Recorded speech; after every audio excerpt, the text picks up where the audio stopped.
On the night of August 21st, 1986, roughly 1,700 people in Cameroon went to sleep and never woke up. So did their animals. So did the insects. Every living thing across 16 miles of countryside simply stopped in the space of a few minutes in the dark without a sound loud enough to wake the next village. There was no fire, no flood, no disease. When rescuers arrived, they found bodies lying where people had been walking, sitting, sleeping, with no marks on them and no clue what had done it. The killer was a lake, and the lake is still there. Let's start with the lake itself, because it isn't an ordinary one. Lake Nyos sits in the crater of a volcano in northwestern Cameroon. The volcano is dormant, not dead, and that distinction is the whole story. Deep beneath the lake, magma is still releasing carbon dioxide, and that gas seeps up through the rock and dissolves into the water at the very bottom of the lake. Now, in most lakes, this wouldn't matter. Water turns over, seasons change the temperature, the top and bottom layers mix, and any dissolved gas works its way out gradually. But Lake Nyos is different. It's deep. It sits in a stable tropical climate, and its layers almost never mix. So the cold, dense water at the bottom just sat there, year after year, absorbing more and more carbon dioxide under the pressure of all the water above it. Think of it like a bottle of soda. As long as the cap is on and the pressure holds, the gas stays dissolved and invisible.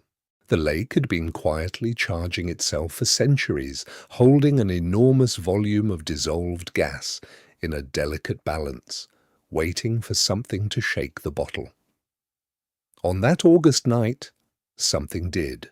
Scientists still argue about the exact trigger. It may have been a landslide into the lake, it may have been a small earthquake, or cold rain chilling the surface and causing the layers to slip. Whatever it was, a pocket of that deep, gas-saturated water got displaced upward. And as it rose, the pressure holding the gas dissolved, dropped, so the carbon dioxide began to bubble out. Those bubbles pulled more deep water up behind them, which released more gas, which pulled up more water. In minutes, the entire lake erupted.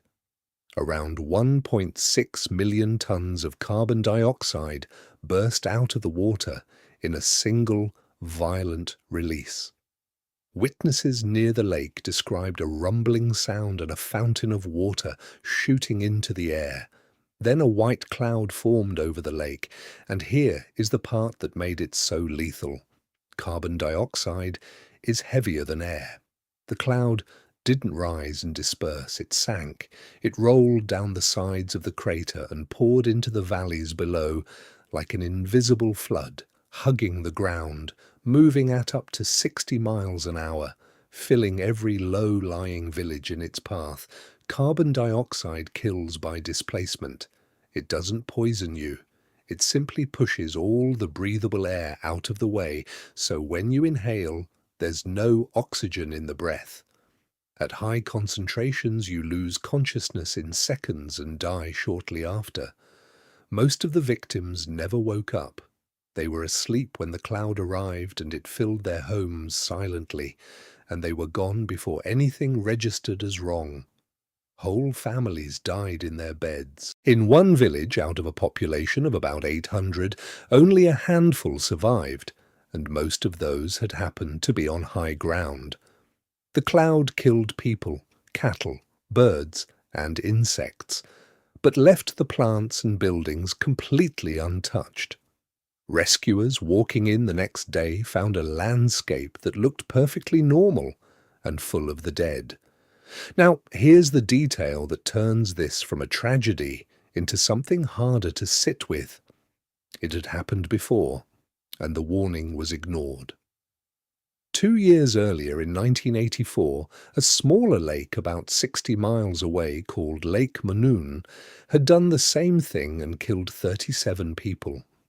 The scientists who investigated concluded it was a gas release from the lake, but the finding was disputed, and in a country with no phone service or electricity in these remote areas, the warning never reached the villages living beside Lake Nyos. Nobody living around that lake had any idea the water itself could kill them. And this is the part that still matters today. After the disaster, scientists devised a solution.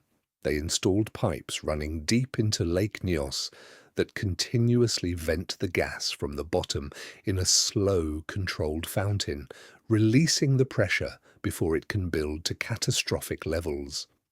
Lake Nyos, for now, is being managed, but there is another lake, Lake Kivu, on the border of Rwanda and the Democratic Republic of Congo, works by the same mechanism, holds vastly more dissolved gas, and sits beneath a region home to around 2 million people.